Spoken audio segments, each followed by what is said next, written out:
자, 그러면 오늘 말씀 같이 보겠습니다. 누가복음을 계속 강의하는 말씀인데요.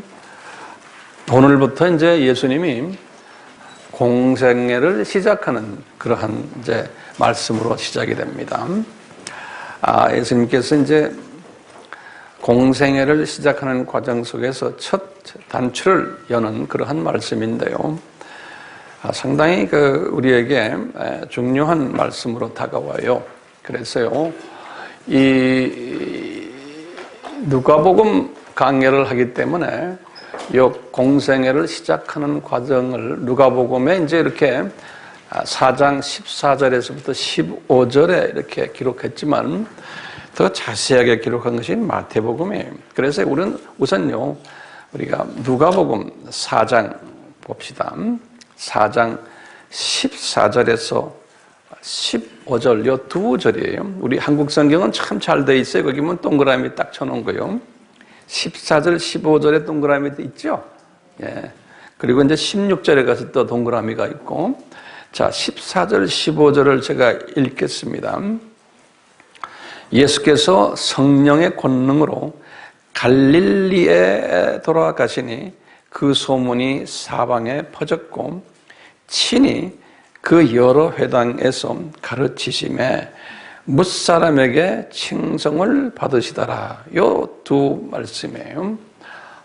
다시 말하면 우리 지난 시간까지 40일 광야에서 이제 계시다가 이제 끝난 순간 후에 이제 이분이 어디 가셨나 하는 그 내용을 마태는 이렇게 두 절로 표현했어요. 아니, 누가는. 그런데 이제 마태복음을 좀 봐요. 마태복음 4장 12절에서부터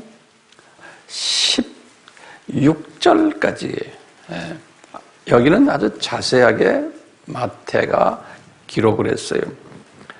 그래서 이 내용을 잠깐 제가 읽겠습니다. 예수께서 요한의 잡힘을 들으시고 갈릴리로 물러가셨다고 갈릴리에다가 줄을 그어놓으세요.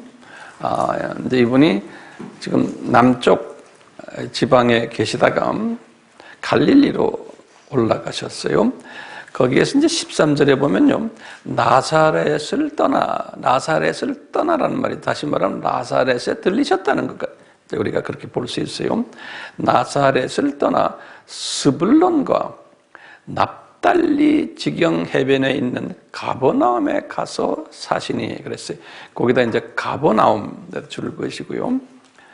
나사렛에 줄을 그으시고 스불론과 납달리 지경 해변에 있는 가버나움, 이런 그 중요한 의미가 거기에 숨겨져 있기 때문에 그래요. 거기에 가서 사시니, 이 말은 뭐냐면 영어로는 이렇게 settled himself. 다시 말하면 거기에 이제는 정착하셨다라는 의미. 이제 가버나움에 정착하셨다. 그러면서 이 정착하신 이유와 목적을 이제 그 다음에 마태가 기록했어요. 14절에 이는 하는 것은 이렇게 지금 예수님이 이 동네에 오신 그 이유와 목적은 선지자 이사야로 하신 말씀을 이루려 하심이라 일러스되, 그러시면서 이제 선지자 이사야에게 하신 말씀을 이제 인용하시는 거예요. 스불론 땅과 납달리 땅과 요단강 저편 해변길과 이방의 갈릴리요, 거기다 줄을 그어주세요. 이방의 갈릴리요. 흑암에 앉은 백성이, 거기다도 줄을 긋고 흑암에 앉은 백성이 큰 빛을 보았고 큰 빛에다도 줄을 그으시고요. 다 줄을 그으셔야 돼요. 사망의 땅과 그늘에 앉은 자들에게 사망의 땅에도 줄을 그으시고 그늘에 앉은 자들에게 빛이 비추었도다 하였느니라. 여기 보면 빛이 비추었도다, 이게 과거형으로 되어 있어요. 근데 이제 이사야에게 하실 때는 미래형으로 되어 있었어요. 근데 이제 이사야 말씀을 딱 인용을 하실 때는, 여기 할 때는 과거형으로 바꿔버렸어요. 거기에 다 깊은 의미가 들어있어요. 그리고 이제 17절에 딱 하신 말씀이 동그라미 그 17절에 이때부터 거기다 줄거서 이때부터 예수께서 비로소에다 동그래 비로소 전파하여 가라사대 회개하라 천국이 가까워왔느니라 하시더라.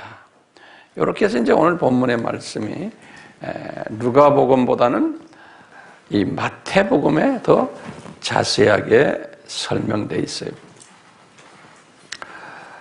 우리 지난 시간에 우리 마귀에게 시험 받으셨던 그 예수님에 관한 이야기를 했어요. 지난 시간에 예수님이 3번 시험 받으신 이야기 기억나시죠?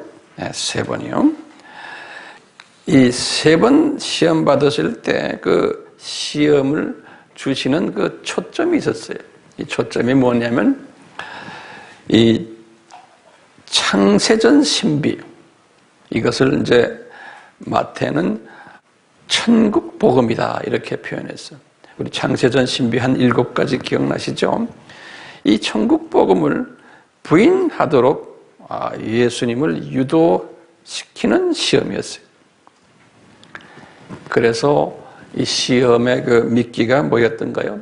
재물 시험, 권세 시험, 또 영광과 명예 시험, 이 3가지 시험을 이제 예수님께 하도록 했어요.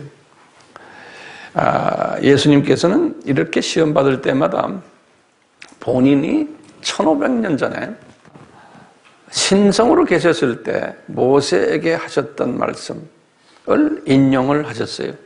지금은 100% 사람이 되신 예수님이 이런 시험을 극복하실 때는 꼭 본인이 신성이었을 때 하신 말씀을 인용케 하세요. 그러니까 마귀는요, 그 예수님이 신성이었을 때 하신 말씀 앞에서는 딱 무릎을 꿇어요. 꼼짝을 못해요. 그러니까 이제 이 마귀는 한계성을 가지고 있는 존재예요. 그러니까요, 이 마귀한테 하나님의 말씀을 가지고서 이야기할 때는 꼼짝 못하지만 사람의 이성이나 또는 논리나 학문적 배경을 가지고 이야기하면 듣는 것 같지만 비웃어요. 그러니까요, 거기에는 파워가 없기 때문에 그래요.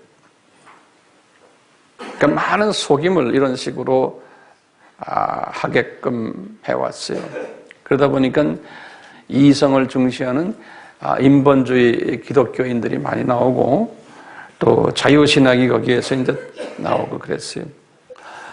왜 그러면 예수님께 이런 미끼를 던졌을까요? 할 때는 예수님이 100% 사람이셨기 때문에 그분도 인간의 본성을 그 당시에는 가지고 계셨었어요. 그러니까 이분도 환경의 지배를 받는 인간으로 되셨기 때문에 이분도 이 미끼에 넘어질 수 있었어요. 그렇지만 예수님이 절대로 넘어지지 않도록 성령님이 이끄셨잖아요. 그렇지만 우리에게 이것을 가르쳐주는 거예요. 그렇기 때문에 예수님도 30년 사실 때, 사생활 하실 때도 아주 가난하게 사시고, 이 인간의 그 가지고 있는 육신의 정욕, 안목의 정욕, 이생의 자랑에 고정시키지 않도록 분위기를 조성시켜줬어요. 예수님도요. 예수님이 부자는 천국에 들어가기 힘들다라고 말씀하셨잖아요. 그러니까 부자가 천국 못 간다는 게 아니고 부자가 되면 눈이 이 땅에 깔리게 돼서 환경의 지배를 받아서 천국 가는 게 쉽지가 않다는 거예요. 그럼 예수님도 이 한계 속에서 이분도 이것을 극복하셨어야 되기 때문에 이분도 성령님께서, 성부께서 가난하게 사시게 했어요. 그러면서 이제 예수님이 그 양면적 시각을 가지고 계신 거예요. 다시 말해 이 세상을 보는 시각도 있고 또 저쪽 세상을 보는 이 시각을 가지게끔 우리 인간 예수님께 성부님께서 이 훈련을 이제 시키셨던 거예요. 그래서 이렇게 마귀가 와서 덤빌 때 이분이 시각이 탁 위로 올라가도록 이렇게 해서 예수님도 그것을 경험케 하시고, 우리가 이제 제자들도 예수님의 또 우리도 이 세상에 살기 때문에 예수님이 경험했던 이러한 모습을 우리도 이제 경험하면서 지금 살고 있잖아요. 그러니까 예수님은 본인이 경험하셨기 때문에 그걸 우리 체휼하셨다 그랬잖아요. 이분이 이런 모습을 치유했기 때문에 우리에게 항상 자비를 베푸시고, 너희들이 이런 실수를 해도, 너희들이 이렇게 시각이 눈에 이 세상에 떨어져 있어도 내가 자비를 베풀어 줄게. 이분이 그러시고는 때가 되면 또 우리를 또 올려주시고, 그러다 또 내려가면 또 올려주시고, 이러면서 이제 우리를 이끌고 계세요. 네. 자, 이제 광야 생활 끝내시고 이제 본격적으로 이제 공생의 생활로 들어가시는데요. 이제 우리의 질문이, 왜 3년 공생애를 하셔야 하나요? 사생활 30년 하셨는데, 그러면은 목적은 뭐냐면, 이제 예수님이 실제로 인간 역사 속에서 이제 이 창세전 신비, 다시 말해 천국 복음을 눈높이로 이제 하나님의 자녀들에게 가르쳐 주실 일이 남은 거예요. 실제로. 예. 그래서 이제 눈높이 교육을 시키게 돼요. 눈높이 교육. 그래서 이 3년 공생에는 예수님이 천국 복음을 눈높이로 이제 교육시키는 그 사역을 하셨고, 또 실제로 이 말씀하시고는 이분이 창세전의 신비가 뭐냐? 이분이 나중에 십자가에서 죽으시고 부활하시고 승천하시고, 이 모든 것이 창세전의 신비로 이미 예정된 것을 이분이 눈높이로 실제로 또 행하신 거예요. 실제로. 이런 일들을 3년 공생애 동안 이분이 이제 하셨어요. 자, 이런 일들을 하시려고 이분이 지금 이제 40일 금식을 하시고, 이분이 예루살렘으로 가지 않으시고, 예루살렘은 가까이 있었어요. 이 예루살렘으로 가지 않으시고 이분이 이 갈릴리로 올라가셨다 그랬어요. 성령님의 권능으로. 여기에 보면 우리의 질문들이 있는 거예요. 왜 예루살렘으로 가지 않으셨을까? 거기에는 많은 유대교 지도자들도 있고 그분들에게 잘 가르치면 될 터인데, 또 거기에는 예루살렘 성전도 있고 종교 도시고 정치 도시고 경제, 문화, 사회의 중심 도시인 예루살렘으로 가지 않으시고 왜 성령님께서 이분을 갈릴리로 가게 하셨나 이게. 그러면서 이제 갈릴리로 보내셔가지고 우선 제일 먼저 가신 것이 오늘 우리가 본문에 하고 마태복음을 보면 나사렛 자기 고향으로 가셨어요. 네. 나사렛 고향으로. 거기 가서 얼마나 계셨는지는 모르지만 성서의 앞뒤를 보면 별로 오래 계시질 않으셨어요.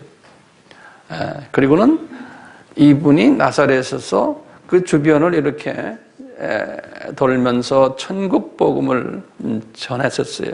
나사렛에서요. 그러다가 이제 때가 되어갖고 이분이 나사렛에서 어디를 올라가셨냐면 가버나움으로 이제 올라가셨어요. 거기 올라가셔서 이분이 정착하셨어요. 가버나움에 올라가셨어요. 이제 우리 그 질문이, 왜 이분이 나사렛에서 사역을 3년 공생애를 하지 않으시고 가버나움에서 3년 공생애의 그 일을 가버나움에서 하셨나? 그래서 우리 질문 중에 하나예요. 그래서요, 먼저요, 이 가버나움, 이 어떤 도시인가를 잠깐 우리가 볼 필요가 있죠. 가버나움. 이 영어로는 카퍼나움, 그래요. 카퍼나움 그렇게 바라봤는데요. 이 가버나움이라는 그 뜻은 뭐냐면 나훔의 빌리지라는 뜻, 나훔이라는 사람의 동네라는 뜻이에요. 네훔이라고 하는 나훔의 빌리지. 근데 이 선지자 나훔 있죠? 그 이야기에 이분의 나훔은 아니라고 기록해 보면 그랬어요. 그러니까 나훔이 누군지 모르지만 나훔의 빌리지라는 뜻이 가버나움이라는 뜻이에요. 이곳은 어촌이죠. 이 갈릴리 호수가 이렇게 있는데 갈릴리 호수의 서쪽 상단에 있는 갈릴리 호수가 이렇게 있으면 우리 같으면 여러분들도 보면 왼쪽 상단에 있는 그 어촌 마을이 가버나움. 오른쪽 상단에는 동쪽 상단에는 벳세이다란 말을 들었죠. 벳세이다라는 동네가 있고 이 가버나움은 예수님이 오시기 한 200년 전에 하스모니안 왕조라고 있었는데 하스모니안 왕조 나중에 이제 우리 다 이제 아바에서 공부했으니까 제가 말씀을 안 드리겠어요. 하스모니안 왕조 때 건립된 마을이다 이렇게 기록돼 있어요. 그 당시의 인구가 제가 이렇게 문헌을 보니까요 1,500명 정도가 그 도시에 살았다 그래요. 그러다가 이제 이 도시가 십자군 때 11세기 때까지 존속되다가 황폐해 버렸다 이렇게 기록이 돼 있어요. 근데 그때 예수님 당시에 유대인 회당이 한 2개 정도 있었고 특히 749년 주후에 그곳에 대지진이 일어나서 건물들이 다 파손되고 그랬다라는 이야기가 있어요. 신기한 것은 이제 이 도시에 성경에 유명한 분들이 이 도시 출신들이 있어요. 예수님이 동생 야고보가 아니고 제자 야고보, 또 요한, 또 나중에 이제 마태 이런 그 유명 인사들이 이 도시 출신들이에요.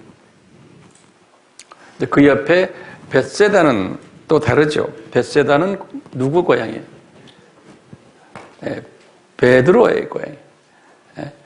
또 베드로의 형제 안드레.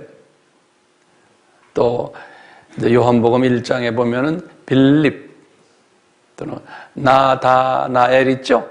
이런 분들이 그 유명 인사들이 또 이쪽 벳세다 고향이고 이렇게 돼 있어요. 그런데 이 2000년 이제 지금부터 한 10몇 년 전에 이제 2000년 3월에 바티칸에 요한 바오로 2세가 로마 카톨릭은 우리 반유대주의라 그랬잖아요. 그런데 이분이 이제 유대인들과의 관계를 회복하기 위해서 예루살렘을 방문한 이야기 제가 여러 번 했죠. 이분이 예루살렘 방문하시고 그 유대인 전몰 기념홀에도 가신 다음에 이분이 이 가버나움에 올라가셨어요. 요한 바오로 2세가 2000년 3월에 기록에 의하면요. 이분은 그 사람들은 자기가 그러죠. 베드로의 후계자라고 그러잖아요. 요한 바오로 2세가 자기네 신학에 의하면 실제는 아니지만 그러니까 자기의 교부라고 생각하는 베드로를 만나러 아마 올라갔던 모양이에요. 그 옆에 이제 베드로의 고향이 어디예요? 옆에 벳세다. 또 같은 동네니까 이 동네를 이분이 올라가셨다는 기록이 있어요. 이 예수님이 왜 예루살렘에 계시지 않으시고 이 북쪽 이 가버나움에 올라가셔서 그곳에서 정착하시게 되었나? 이제 여기에 대한 배경이 있어요. 이것은 이미 창세전에 다 예정한 것으로 이제 일단락 우리가 한번 보고요. 예수님께서 2000년 전에 아브라함이라는 분을 불렀잖아요. 그렇죠? 아브라함을 부르시고는 소위 우리가 공부한 아브라함과의 계약을 하신 것이 있죠. 그것을 우리가 창세기 12장 2절과 3절이라고 우리 배웠죠. 거기서 이제 2절은 무슨 복이라고 그랬어요? 상단복, 3절은 하단복 이렇게 배웠잖아요. 이 상단복은 뭐였어요? 유대인들이 아브라함의 자녀들이 복을 받는 거예요. 그런데 아브라함의 자녀 중에 한 씨를 통해서 만민, 그건 이방인들이, 만민들, 고임이라고 기억나시죠? 그건 이방인들이 복을 받는다라는 그 약속의 말씀이 여호와가 누구예요? 예수님께서 아브라함을 부르시면서 하셨던 말씀이에요. 근데 이 말씀을 딱 보면은, 이 천국 복음이 유대인들에게 먼저 도착이 되고는, 그리고는 그 복음이 유대인의 소수들에게 이것이 접목이 된 후에 그 복음이 이방인, 하나님의 선택하신 이방인들에게 넘어가게 돼 있구나 라는 이 신비로운 메시지가 예수님께서 주전 2000년에 아브라함에게 하셨던 거예요. 아브라함에게. 아브라함은 이 내용을 들어서 나중에 기록은 모세가 했지만 깨달은, 이 사람이 분명히 깨닫지는 못했던 사실이에요. 그러니까 아브라함에게 몇 번 이 말씀했어요? 3번 이 말씀한 거 기억나시죠? 3번. 그리고는 이삭에게도 한 번 하고, 그 다음에 누구에게? 야곱에게도 한 번 하고. 이 말씀이 그렇게 중요하기 때문에. 네.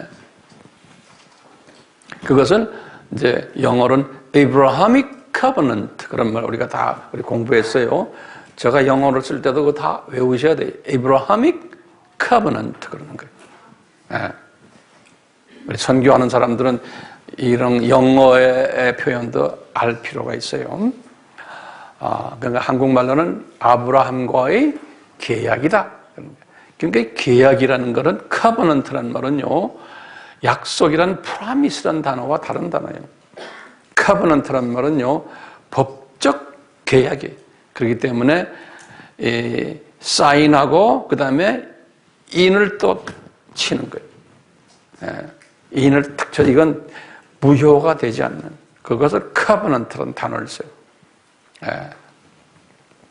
자, 이렇게 하시고는 아브라함에게 2000년 전에 이 말씀을 하시고는 쭉 보면, 성경에 보면 아브라함 이후부터 모세 때까지 몇 년 사이에요? 500년 사이에요. 계속 이 말씀이 흘러가요. 성서에서 보면요. 요 아브라함이 커버넌트가 계속 흘러가다가 이제 모세를 부르셔가지고 모세를 40년 훈련시키시고는 이제 모세가 이제는 120세가 되어서 주님 나라에 가기 직전에 모세에게 딱 말씀하시는 거예요. 쭉 훈련시키시고는 모세도 이 말씀에 대해서 완전히 소화는 못했을 거예요. 왜냐하면 우리 잘 아는 이게 뭐냐면 신명기 32장 우리 15절에서 21절이죠. 이렇게 뭐라고 그랬어요? 네가 40년 동안 나를 잘 섬기지 않고 순종하지 않고 물 달라고 불평하고 뭐하고, 이건 다 지엽적인 이유들이 큰 그림 속에서 이분이 뭡니까? 너 이제 봐라, 적어라. 그래가지고 네 자손이 눈이 감겨가지고 나 여호와 예수를 보지 못할 것이고 이방 사람들이 눈이 떠가지고 나를 볼 것이라는 말씀을 탁 하시는 거예요. 모세에게. 그러니까 이 모세에게 주신 이 말씀은 500년 전에 아브라함에게 주셨던 말씀보다 어때요? 더 구체적이죠? 그렇죠? 근데 나중에 이 말씀을 소화를 바울도 못하다가 우리 로마서 바울이 57년에 쓰실 때 바울이 이것을 소화한 거예요. 그래서 바울의 그 로마서 9장에서 10장, 11장에서 이 말씀을 설명하는 거예요. 나도 그때 이 하신 모세에게 하신 말씀을 내가 인제서에 소화한다. 그러면서 바울이 고백한 거 기억나시죠? 예. 우리 인간이 이런 부분에서 이게 소화가 잘 안 되니까 나중에 주전 700년이야. 그러니까 1500에서 700년이면 800년이 더 지나가지고 주전 700년에 이사야에게 또 예수님이 말씀하시는 거예요. 이사야에게 아주 구체적으로 말씀하시는 거예요. 그 말씀이 지금 뭐냐면 오늘 우리가 마태복음 4장 읽었죠? 네?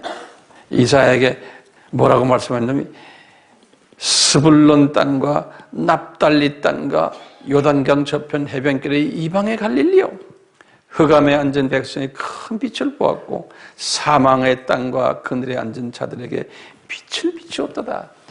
이 말씀을 누구에게 했어요? 이사야에게. 여기 이사야에서 9장 1절에서 2절의 말씀이에요. 네. 이 말씀을 이사야에게 700년 전에 하셨는데 예수님께서 이 말씀을 예수님께서 성취하시기 위해서 예루살렘에 안 가시고 이분이 지금 어디로 올라갔어요? 예? 이방 갈릴리로 올라가시는 거예요. 그러니까 다 미리 예언하시고 그러니까 예수님의 일거수일투족이 하나같이 우연히 하시는 게 없는 거예요. 예? 그러니까 예수님이 그 당시에 한 걸음 걸어서 어디 가시는 것도 미리 2000년 전에 하신 말씀을 이루기 위해서 나중에 보면 이것이 저쪽에 창세전에 말씀하신 것을 계획하신 걸 이루시기 위해서 이분이 한 걸음 한 걸음 걸어 다니면서 이쪽 가는 거예요. 네. 기가 막히신 우리 예수님이시죠? 네? 우연이라는 게 없는 거예요. 그러니까 이분이 이사야에게 하신 말씀을 이루시기 위해서 이제 이 땅 지금 갈릴리 지역으로 가셨다라는 거예요. 그러시면서 그 땅은 어떤 땅이냐? 그러면서 이제 이 마태복음 지금 4장 15절인 게 스불론 땅과 납달리 족속들이 사는 땅이고요. 그다음에 그쪽은 어디냐면 이게 우리 지금 이 한반도가 지금 갈릴리라 그러면 이 스불론과 이 납달리는 어디냐면 이 중국 쪽에 이 산동반도 이쪽이. 자, 그리고는 이 갈릴리 호수 옆 동네가 그쪽은 데카폴리스라고 그래요. 데카폴리스. 도시가 10개 있다고 데카란 말은 10개란 소리거든요. 헬라 말로. 그쪽은 지금의 시리아 쪽. 이쪽. 그 다음에 갈릴리 호수 해변가 이쪽을 이야기하는 이쪽을 다 이방 갈릴리요 그런 거예요. 다시 말하면요. 그 갈릴리 지방에 유대인들도 살았지만 그 지방에는 이방인들이 많이 살았어요. 같은 이스라엘인데. 주님께서요, 아브라함과의 계약과 모세와의 계약을 지금 모자익 카버넌트라고 그래요. 이제 우리 영어로 쓴 때는요, 모세와의 계약이 아까 그 모자익 카버넌트라고 그래요. 이 모자익 카버넌트 또는 이사야죠. 이사야익 카버넌트라고 그래요. 이런 것을 성취하시기 위해서 이분이 지금 이 지역으로 올라갔어야만 되는 거예요. 그래서 이분이 지금 올라가는데 그 지역의 센터를 뭘 잡았어요? 가버나움을 잡은 거예요. 센터를 가버나움을 잡으시고는 그 다음에 이분은 매일 아침 일어나시면 그 지역을 그 갈릴리 지역을 이렇게 돌아다니시는 거예요. 이제 우리가 이제 누가복음이나 사복음서를 보면 그 돌아다니면서 하신 이야기들이 쫙 나와요. 돌아다니면서 이분이 천국 복음을 전했다. 천국 복음을 전했다. 이런 말 계속 나와요. 예. 우선 말이죠. 요 스불론, 그 다음에 이 납달리에 대해서 잠깐 한번 우리 섭렵해 봅시다. 예. 준비됐어요? 이 스불론과 납달리는 그 12지파 중에서도 좀 처진 지파로 보고 있어요. 왜냐하면 여호수아가 12지파를 자리매김을 할 때 별로 좋지 않은 지역으로 이 두 지파를 올려보냈어요. 네. 그렇기 때문에 이 두 지파는 별 볼 일 없는 지파로, 이 레바논 지역에 아셀 지파라고 이제 올라가 있었고요. 근데 다시 말하면 아셀 지파, 스볼론, 납달리 지파들은 좀 이렇게 북쪽으로 처진 지파들인데, 지금 예수님께서는 관심을 두는 게 이 스볼론과 납달리. 왜냐하면 요것은 요 갈릴리 호수 주변에 있는 그 두 지파들이에요. 이 스불론은 갈릴리 호수의 남쪽, 서남쪽 지역, 납달리는 서북쪽 지역 이렇게 있는데요. 이 두 지파만 알아가지고는 안 되는 거예요. 12지파를 우리가 알 필요가 있어요. 그래서요, 첫 번째, 야곱 이름이 이스라엘 아닙니까? 이 야곱이 그 당시에 여자를 넷을 두고 있었죠. 이분이 여자를 4분을 두고 있었는데, 첫 번째 여자가 레아 아닙니까? 레아. 이분이 아들을 6분. 그 순서대로 제가 불러드릴게요. 루벤, 시므온, 레위, 유다, 그리고 좀 있다가 다시 스불론 5번째요. 그 다음에 이사갈이에요. 또 성서에 또 보면은 요 스불론과 이사갈을 반대로 이사갈, 스불론으로 또 해석하는 부분도 있어요. 그렇지만 그냥 스불론이 5번째다. 그 다음에 이사갈이다. 창세기 49장의 순서를 보면 그래요. 창세기 49장 13절에서 15절까지 보시면 이 두 분의 이름이 나와요. 창세기 49장. 그리고는요, 실바라는 여자가 있어요. 실바. 그 레아의 여종이에요. 이 실바가 또 두 아들들을 낳았어요. 갓이라는 아들과 아셀이라는 아들을 낳았어요. 아셀. 이 실바가요. 실바가 누구라고요? 레아의 여종이에요. 그러니까 공식적인 부인은 아니라고 보시면 돼요. 그 다음에 빌하라는 여자가 있어요. 이 빌하라는 여자가, 이 여자는 누구냐면 라헬의 여종이에요. 이 여자가 두 아들을 낳았어요. 단이라는 아들과 납달리라는 아들을 낳았어요. 지금 오늘 납달리가 여기에 나와 있대요. 그 다음에 이제 4번째는 라헬이에요. 그러니까 라헬은 정식 부인으로 보시면 돼요. 라헬은 두 아들 낳았죠. 요셉과 베냐민이. 그런데 성서에서는 그 요셉의 아들들을 또 이 지파 속에서 집어넣었죠. 에브라임과 므낫셋이 요셉의 아들들. 네. 우선 그 정도로 아시고요. 근데 이 후손들 중에 이제 요 스불론과 납달리. 스불론은 누구의 아들이에요? 레아의 아들이고, 납달리는 빌하의 아들이에요. 자, 이제 이 두 족속들을 북쪽에 아주 좀 소외된 지역, 일방인들과 같이 사는 지역으로 밀어 올려서 이미 이사야에게 예언케 하시는 거예요. 그 지역에 이 두 족속들이 올라가 살 터인데 그분들이 이방인들과 같이 살면서 이방화 될 가능성이 있고 그곳에 나중에 예수님이 나타나실 것을 예언하시는 거예요. 그래서 큰 빛이 나타났다 그랬어요. 그것도 과거형으로 되어 있어요. 나타났다. 큰 빛이. 이 이방인들, 이 예수님을 큰 빛으로 보는 사건들이 이미 이제 나타났다는 거예요. 그래서 이제 요 지역의 사람들, 흑암에 있는 백성들 할 때는 누굴까?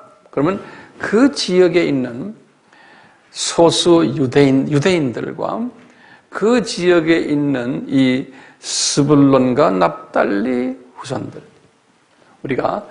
그리고는 그 지역에 있는 이방인들, 이런 사람들을 지칭해서 흑암에 있는 백성들이.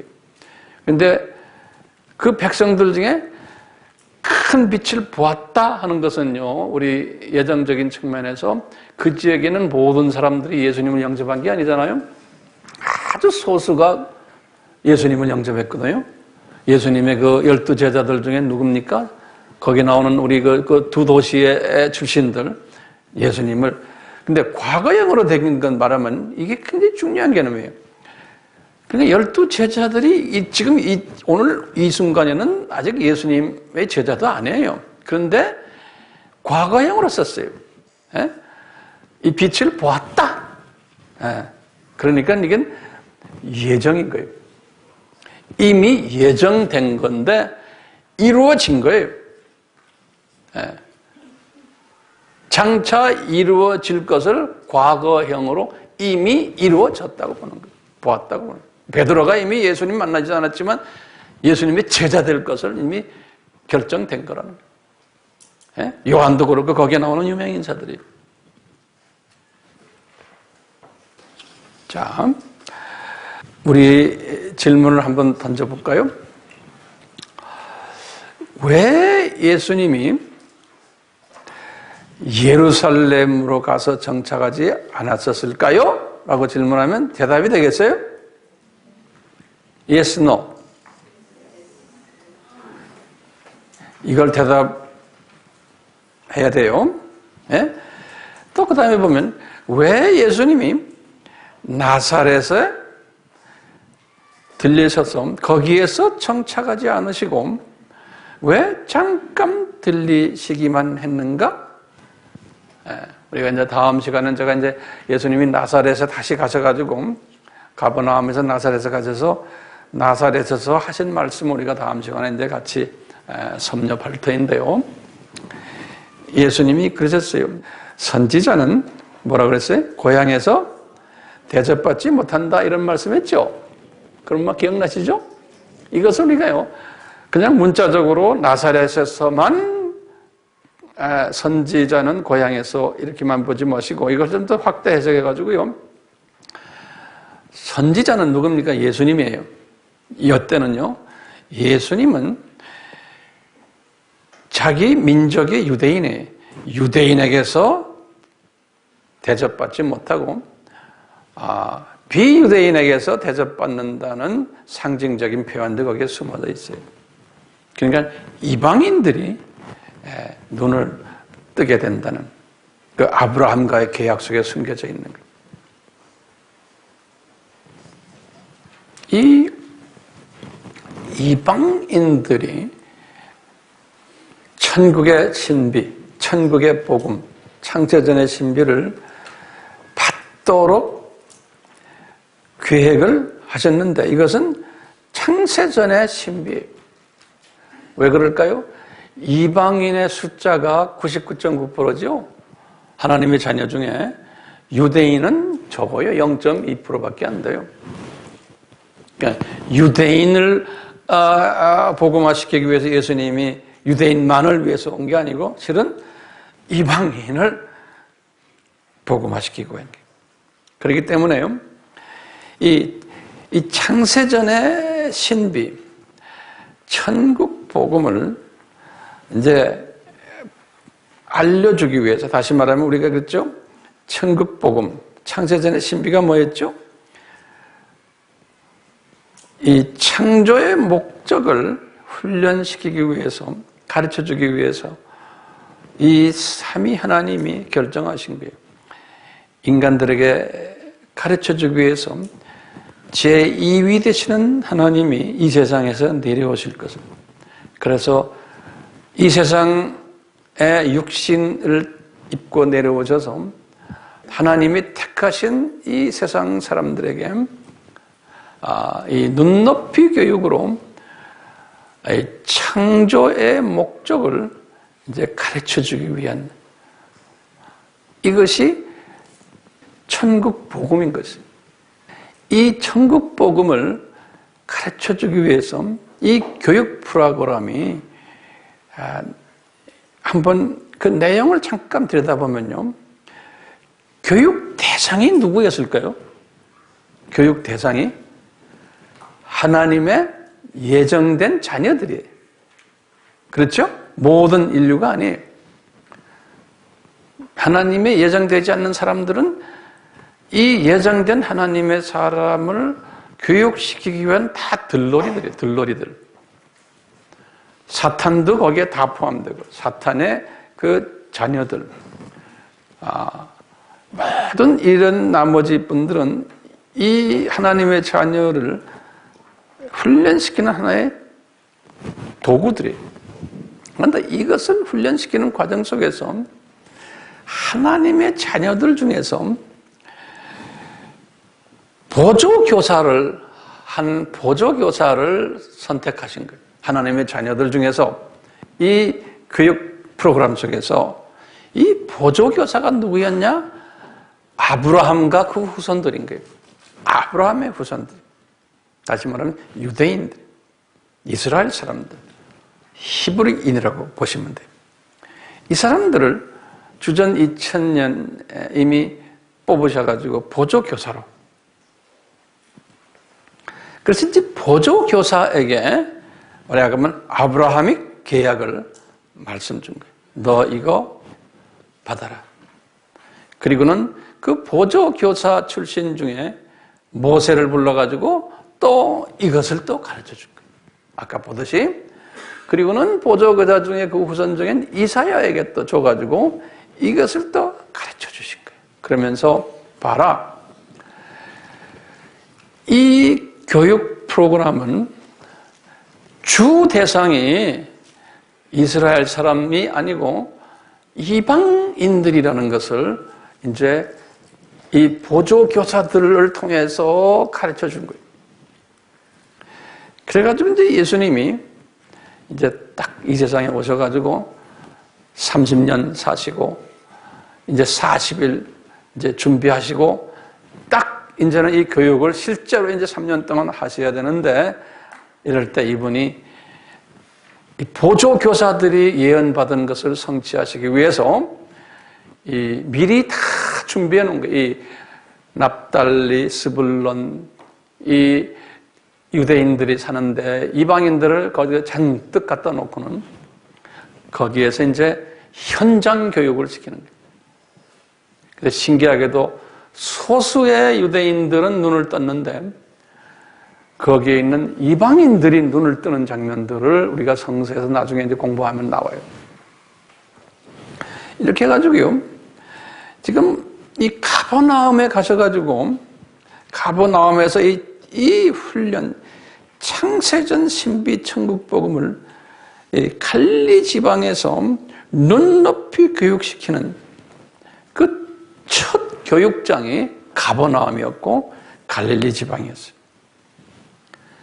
그래서 이제 예수님께서 이렇게 거기에서 이제 이 사역을 시작을 할 때, 우리 마태복음 오늘 보면은 17장에 이때부터 예수께서 비로소 복음을 전파하여 가라사대 천국이 가까웠다, 이렇게 말씀해요.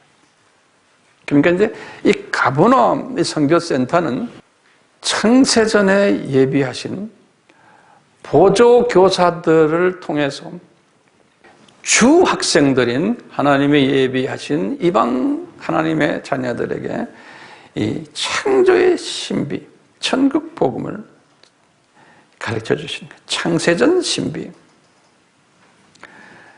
그렇기 때문에 이제 이 3년 동안 이렇게 보면요, 3년 공생애 동안에 유대인의 소수만 예수님을 영접하는 일들이 나타나는 거예요. 그러니까 이 큰 그림을 딱 보시면은, 그리고는 나중에 사도 바울도 유대인이었지만 아무리 유대인 복음을 하려도 안 되는 거예요. 그 소수만 유대인이 오고 그 유대인을 통해서 어떻게 했어요? 유대인들이 디아스포라를 만들어가지고 바깥에 나가게 해서 디아스포라 중에 또 소수가 복음화가 되고, 그래서 이 유대인들을 통해서 이방인들이 복음화가 되는 그 일들이 주후 30년에서부터 70년, 그 40년 동안 일어났던 거예요. 그래가지고 주후 70년이 딱 되니까 이제는 이 복음의 불덩어리가 이방인에게 완전히 접목이 된 거예요. 그러니까 때가 되니까 이제는 유대인들을 70년 이후에, 70년에 어떻게 했어요?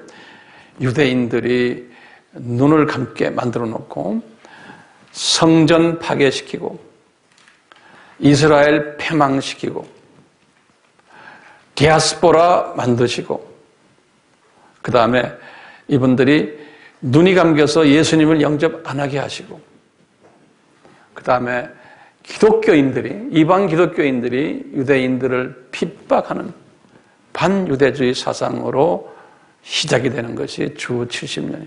이 5가지의 아픔을 유대인들이 경험케 하시는 거예요. 왜 그럴까요? 우리가 로마서에도 공부했죠?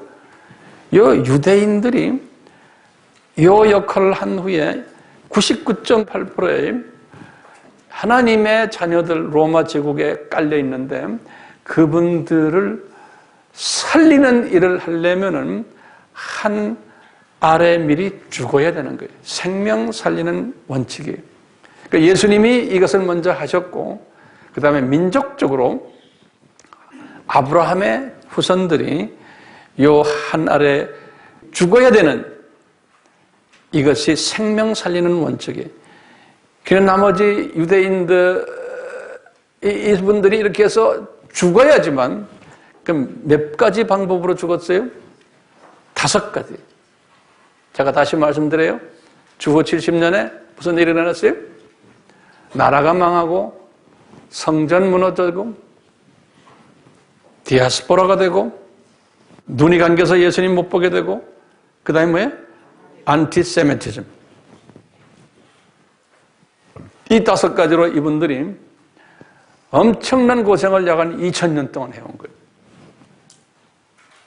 그 사이에 하나님의 선택하신 이방인들이 복음을 받기 시작한 거예요. 그래서 이방인들이 숫자가 꽉 찬 거예요. 하나님의 선택한 하나님의 이방인들이 바울에게 그러는 거예요. 바울아, 알겠지? 이방인의 충만한 숫자가 차게 되면은, 그때쯤 되면은 유대인들이 눈을 뜨게 될 거라는 거예요. 그래서 지금 메시아닉 유대인들이 지금 나타나는 거예요. 이 말은, 이제는 하나님의 택하신 이방인의 숫자가 차가고 있구나. 이것을 우리에게 보여주는 거예요. 지금 우리가 지금 그런 세대에 살고 있잖아요. 예. 그러다가 이제 이방인의 숫자가 이제 어느 정도 다 찰 때, 이제 유대인이 눈을 다 뜨고 유대인들이 회개하고는 예수님께 돌아온 유대인 복음화가 된다는 거예요. 이 프로그램, 이 교육 프로그램이에요. 그러니까 이 교육 프로그램 속에서 유대인은 교육 보조 교사들이, 그렇죠? 네. 그래가지고 우리 이방인들에게 이 비밀을 유대인들을 통해서 가르쳐 주는 거예요. 자, 이제 이런 차원에서요, 이런 차원에서 오늘 지금 갈릴리로 예수님이 가셔서 딱 보니까 갈릴리에는 이방인들이 살고 있는 지역인 거예요. 예루살렘 지역에 있는 유대 지방에 있는 사람들의 시각으로 볼 때 어떻게 저 사람이 갈릴리에 가서 복음을 전하느냐. 그러니까 저 사람도 갈릴리 출신 아니냐. 그러니까 예수님께서 그 갈릴리 쪽에서 이 3년 동안 지내시기 위해서 이미 그 육신의 부모도 다 갈릴리에서 다 지나게 만드신 거예요. 이 엄청난 숨겨진 그 준비들이 있었어요. 그런 이 준비가요, 하나님의 큰 그림을 보면요, 우리 창세 전에 하나님의 자녀들을 이 창조 목적을 훈련시키기 위해서 이런 큰 티칭, 교육 프로그램을 만드셔가지고 이제 하신 거예요. 그래서 지금 보면요, 이 교육 프로그램을 하실 때 이분이 우리에게,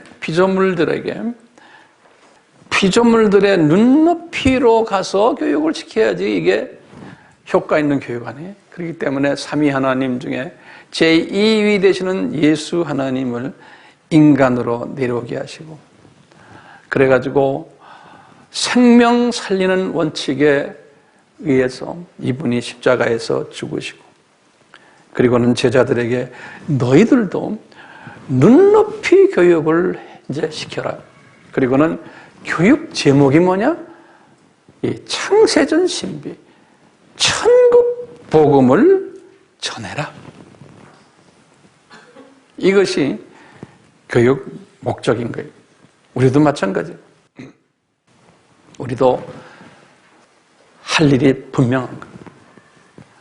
그런데요, 이 큰 그림 속에서 아브라함을 만나가지고 예수님이 아브라함에게 아브라함 계약을 하셨을 때 아브라함이 이 큰 그림을 봤을까요? 못 봤어요. 아브라함에게 이 큰 그림을 보라고 기대를 할 수도 없어요. 그분은 그 당시에 자기 일에 바빴어요. 어쩌다가 지금 예수님이 나타나서 이런 이야기 하니까 그냥 받아가지고 그래요. 그 수준이었지. 자기가 처해 있는 모든 환경 속에서 이것을 소화할 수 없었어요. 그렇지만 예수님은 아셨어요. 일방적으로 준 거예요. 그러니까 3번씩이나 줘도 이분은 이 신비에 대해서는 몰랐어요. 유대인들이 2000년 동안 몰랐어요. 바울도 유명한 학자였는데도 몰랐다가 나중에 로마서를 쓸 때야 깨달은 거예요. 모세가 알았겠어요? 몰랐어요. 모세도요, 그냥 받은 거예요. 이사야가 알았겠어요? 몰랐어요. 그냥 받아 쓴 거예요. 그분들 자기네 라이프에 바빴어요. 매일 눈 레벨에서 일어나는 일들 때문에 정신없이 바삐 살았어요. 그냥 받기만 했죠. 예수님은 그걸 다 아시고 예수님은 가버나움에 다 가셔가지고 그 유대인들과 특히 유대인들에게 하시는 말씀이 그 동네 이사야에게 하셨던 말씀을 이루려고 내가 여기 왔다. 이렇게 말씀하시죠. 이사야에게 이루려고. 예? 이 말씀을 저는 이렇게 묵상하면서요. 아브라함이나 모세나 이사야나 이 사람들 그러면 이렇게 이 하나님의 신비한 천국 복음에 대해서 자세히 몰랐지만 그분들에게 은혜를 줬어요. 이분들은 다른 사람들과 달랐어요. 우리 히브리서 11장에 나오는데 이분들은 믿음이 있었다 그러는 거예요. 이분들이 우리가 볼 때는 무슨 믿음이요? 에?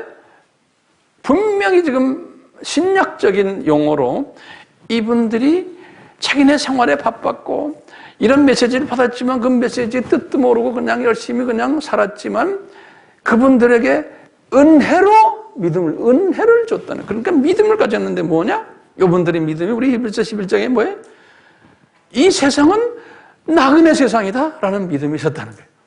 잠깐 왔다가 지나가는 안개 세상이다라는 걸 이분들이 가졌던 거예요. 그리고는 내 본향은 저 세상이다라는 그 믿음을 이분들이 가졌다고 지금 말씀하십니다. 그리고는 이분들이 어떤 믿음인지 저쪽에 올라가면 저건 계층 사회인데 저쪽 동네는 내가 어떻게 살았냐에 따라서 상급이 주어지는 사회라는 것을 알았다는, 그게 히브리서 11장의 믿음의 내용이 11장에 써 있어요. 이분들이 삶에서 업앤다운이 있고 고달프고 피곤하고 예수님 그런 가운데 그냥 예수님이 주신 말씀 받았지만 소화도 못했지만 은혜를 받았기 때문에 그런 가운데서 요 믿음만은 가지고 있었다는 거예요. 저는 이것을 이렇게 묵상하면서요, 우리에게도 이것이 그대로 적용되는구나. 우리가 지금요 이렇게 주님을 섬기면서 있지만 우리는 환경의 지배를 받으면서 지금도요, 생활에서 걱정거리도 많고 업앤다운 많고 그러고 좀 살고 있잖아요. 기요 아니요? 기요. 그러다가 이제 교회 와서 찬양하고 말씀 받으면서 다시 내 눈이 저쪽으로 한번 올라가 보는 거예요. 그러다 내려왔다가 또 나가면 또 뚝 떨어지고 그러면서 우리가 살고 있는 거예요. 주님이 다 아세요. 우리가 그런 존재라는 거를. 그렇지 않고 나가서도 매 저쪽만 쳐다보고 있으면 그것도 아닌 거예요. 그런 존재들이. 자, 그런데요, 그런 하나님의 사람들 중에서 2000년 기독교 역사를 보면요, 그런 하나님의 사람 중에서 특별히 부르시는 분들이 있어요. 소위 사역자들, 제자라고 그럴까요? 이런 분들을 하나님이 이 교육 조교로 쓰시려고 이제 특별히 은혜를 베푸셔서 그런 아브라함이나 모세나 이사야처럼 당시에 여러 가지 세상 일에 바빴지만 특별히 은혜를 주셔서 그 믿음을 가지게끔 하는 분들이 있어요. 기독교 2000년 역사에 보면 그런 사람들이 있어요. 저는, 여러분들은 요 소수 그룹에 들어가기를 고대하는 거예요. 예? 여기 소수였어요, 소수. 그러니까 요 사람들은 눈이 양면 시각이 돼가지고 이 세상도 뚫어지게 잘 보고 있어요. 이 세상의 정치, 경제, 문화, 사회 모든 분야를 잘 보고 있어요. 보고 있으면서도 거기에 머물러 있지 않고 이것을 저 세상의 시각으로 해석을 하고 이해하는 그 능력을 주신 거예요. 예. 이런 사람들이 있는 거예요. 모든 기독교인이 다 그런 게 아니에요. 그런 소수 그룹들이 있는 거예요. 지혜를 주셔가지고. 예. 그러려면 말씀을 알아야 되는 거예요. 그리고 성령 충만을 받아야 돼요. 그러면 이 레벨을 오랫동안 유지하면서 살 수 있어요, 우리가. 예. 자, 예언이라는 단어가 있어요. 예언. 예. 이 예언이라는 단어. 이 예언이라는 단어는요, 구약에서도 많은 사람들을 통해서 이 예언을 시켰는데요. 이 예언이라는 단어는 전지하신 하나님이 앞으로 어떻게 될 것을 디자인하셨는데 그분이 다 미리 만드신 거예요. 그것을 예언자들, 보조교사들을 불러다가 너 요거 말해라. 근데 그 당시에만 해도 아브라함 때만 해도 이 아브라함과의 계약이 지금 2000년 후에 이렇게 일어날 것을 아브라함이 몰랐듯이 예언자는 그냥 받아서 예언만 한 것뿐이지. 예? 그게 언제 그 예언이 이루어질지를 모르는 거예요. 그리고 자기가 예언 받아놓고도 그 다음엔 다 까먹어버리는 경우입니다. 그렇지만 이 예언이라는 것은 뭘 전제로 하냐면요, 하나님이 프리 디자인 하셨다는 것을 전제로 하는 거예요. 앞으로 일어날 것을 미리 다 디자인 다 해놓으신 거예요. 우리가 이제 성서에 보면 바울도 그런 거예요. 이게 창세전에 이게 프리 디자인 됐다는 걸 바울이 깨달은 거예요. 십자가 사건도 베드로도 이걸 깨달은 거예요. 우리 다 공부했잖아요. 예? 예수님이 이 공생애 동안 이런 삶을 살 것을 마태복음 13장에 우리가 13장 7가지 비유 속에서 거기 35절을 보면 창세 전에 이것을 다 디자인하셨다는 거예요. 네. 그게 미스터리인 거예요. 미스터리. 그러다가 때가 되면 조금씩 보여주시는 거예요. 자, 이렇게 때가 되면 보여주시면서 오늘 지금 가버나움 사건도요. 때가 되니까 예수님이 내가 과거에 디자인했던 것 지금 내가 이렇게 보여준다고 딱 보여주셨다. 이 접근의 방법이 말이죠. 오늘날 우리에게 대단히 중요해요. 우리 기독교 역사 속에서도 보면 바울이 네로 왕 때에 살았잖아요. 네로 황제 때. 네로 황제는 악한 왕이었잖아요. 기독교인들을 가장 핍박했던 왕이었는데 이분이 네로 왕에 대해서 반기를 들질 않았어요. 바울 서신에 네로 왕의 네자도 없어요. 그리고는 자기 제자들에게 글을 쓰실 때 성령님이 가르쳐 주신 거죠. 모든 권세는 우리 로마서 13장 1절에서 2절이죠. 다 하나님의 정하신 것이고 네로 왕도 마찬가지다. 네가 지금 섬기고 있는 네로 왕도 그 악하게 하는 행동 그게 다 내 계획 속에서 하는 거다. 역사의 주인은 누구예요? 예수님이세요. 예수님의 플랜 속에서 다 하는 거예요. 기독교인들 저렇게 어렵게 만들고 바울도 베드로도 다 네로 왕에 의해서 순교까지 당한 네로 왕, 이 바울이 다 알았어요. 그러니까 네로 왕이나 어떤 권세에 반하는 것은 하나님을 반하는 행위다라는 말씀. 다시 말하면 예수님이 하늘과 땅의 모든 권세를 가지신 분이라는 것을 우리가 부인하는 거라는 거예요. 그러니까 이분이 컨트롤하고 사탄도 이분의 손아귀에서 컨트롤 당하고 있고 했던 이 사실을 부인하는 거라는 거예요. 그런데 이제 세상 사람들은 말할 것 없게 그리스도인 중에서도 아니다. 우리가 힘써가지고 우리가 이것을 네로 왕 무찌러야 된다. 유대인들 중에서 네로 왕이나 또는 많은 왕들에 대해서 반격을 가했던 분들이 있어요. 유대인들 중에서도요. 주 70년 사건도 저희 유대인의 파중에 열성당원들 있잖아요. 이 사람들이 자기 민족을 위해서 로마 제국의 반기를 들다가 디도 장군에 의해서 그 나라가 망한 거예요. 그러니까 가만히 보시면요. 열성당원도 있어야만 되는 거예요. 그렇죠? 주 70년 사건은 이미 예정된 거예요. 예수님께서 마태복음 23장 38절, 39절에 보면 나와요. 이 나라가 예루살렘 성전이 무너지고 나라가 망할 것을 다 말씀하셨어요. 주 30년 그리고 40년 있다가 딱 이 사건이 벌어지는데 그러니까 주 70년 사건은 일어나야 돼요? 안 일어나야 돼요? 일어나야 되는 거예요. 그렇죠? 근데 일어나게 하려면은 열성당원이 있어야 돼.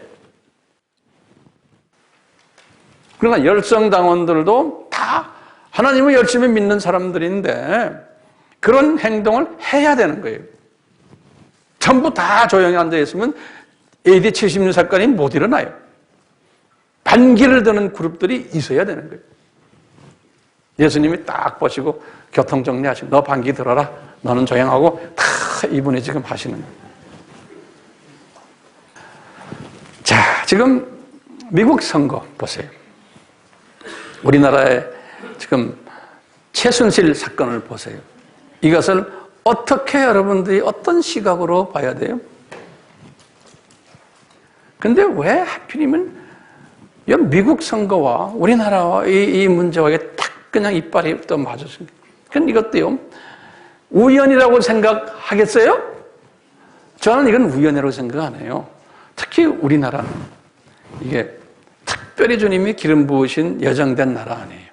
이 남북이 쫙 갈라져 있고 이것도 주님의 창중에서 지금 움직이잖아요. 그 많은 나라 중에서 북한이 가장 악하게 노는 거예요. 대국들이 골칫덩어리가 된 나라예요. 소련도 중국도 미국도 유럽 사람들이 골칫덩어리가 된 북한이에요. 이게 주님께서 우리 민족을 들어 쓰시려고 지금 다 계획하신 거로 저는 보고 있어요. 이 남쪽은 또 보세요. 복음을 전한다고 하고 뭐 경제 발전이 됐지만 그 안에 썩어 있는 모습을 또 주님이 보여주시는 거예요. 그러면서 주님이 앞으로 어떻게 인도하실지 모르지만 이것도 보면 창세전에 이미 큰 그림 속에서 주님께서 이미 예정하시고 우리 민족을 지금 이렇게 끌고 가시지 않나라고 보는 거예요. 그런데 저같이 이렇게 큰 그림 속에서 우리가 지금 이거 하고 있는 이것, 그러니까 주님이 앞으로 어떻게 인도하실까? 그 인도하심을 기다리는 사람이 있냐면은 광화문에서 데모하고 뭐하고 지금 하잖아요, 집회. 이런 사람들도 필요한 거예요. 왜? 주님의 이 플랜을 이어나가려면 만약에 데모 안 하고 그냥 조용하면은 주님의 뜻이 이루어지질 않는 거예요. 그러니까요, 뭐 그냥 학을 쓰고 지금 하는 사람도 있냐면 또 그렇지 않은 사람도 있지만 이 모든 것은 이 역사의 주인이 되시는 예수님의 창중에서 지금 일어나고 있는 거예요. 이 시각을 우리 아미 사람들은 가지길 바라요. 그냥 단편적으로 저를 딱 보면요, 우리 황 목사님 아주 극보수야, 극단주의라고 그래요? 아니에요. 저는 이 큰 그림 속에서 하나님의 주권을 절대적으로 의지하면서 그분이 움직여 나가는 것을, 인간 역사를 내가 공부하면서 보면서 주님이 저에게는 지혜를 다 주신 거예요. 그런데 이것을 같이 공동으로 우리가 나누고, 영어로는 쉐어한다고 그러잖아요. 이것을 서로 동의하고 같이 가는 사람들은 많지가 않아요. 저 같은 생각하는 사람은. 그런데 우리 아미 식구들은 분명 이제는 저와 동의하실 줄 저는 기대하고 있어요. 아멘? 네. 오늘은 제가 여기에서 끝내려고 그래요. 이제 또 다음 주에다가 더 이어서 이제 말씀을 드릴 텐데, 오늘은요, 가버나움 사건, 이것도 큰 예정 속에서 진행되셨구나. 이것을 이루시기 위해서 예수님께서 오셨구나. 그리고 본인이 얘야, 내가 이것을 이루기 위해서 내가 왔다라고 예수님이 하시는 말씀 우리가 오늘 조명해 본 거예요. 아멘? 네, 우리 같이 기도합시다. 하나님 아버지, 창세전에 삼위 하나님께서 이렇게 계획하시고 예정하시고 이것을 철저하게 우리 눈높이 교육을 시키는 과정 속에서, 인간 역사 속에서 이것을 이루시는 과정 속에서 보조교사들을 또 임명하시고 우리 눈높이 수준에서 그분들을 통해서 또 때를 따라서 예언해 주시면서 이렇게 오셨음을 우리가 섭렵했습니다. 오늘 특별히 예수님께서 왜 예루살렘에서 3년 사역하지 않으시고 왜 이방 갈릴리에 올라가셔서 하셨는지 이 부분을 저희들이 섭렵했습니다. 성령님 감사합니다. 저희들의 제한된 이 지식과 명철과 지혜이지만 우리에게 성령님으로 충만케 하셔서 우리가 소화하지 못한 부분까지도 소화하면서 우리 시각이 점점 더 넓어지고 높아지고 길어지고 깊어지는 그러한 큰 그릇을 가진 시각자가 되도록 은혜 베풀어 주시옵소서. 예수님의 이름으로 기도드리옵나이다. 아멘. 지금 이 시간은 예수 그리스도의 무한하신 은혜와 아버지 하나님의 극진하신 사랑하심과 성령님의 감화감동, 가르쳐 주심, 깨닫게 하심, 순종케 하심이 날로 날로 증가되도록 우리를 도와주실 줄 믿고 예수님의 이름으로 축원하옵나이다. 아멘.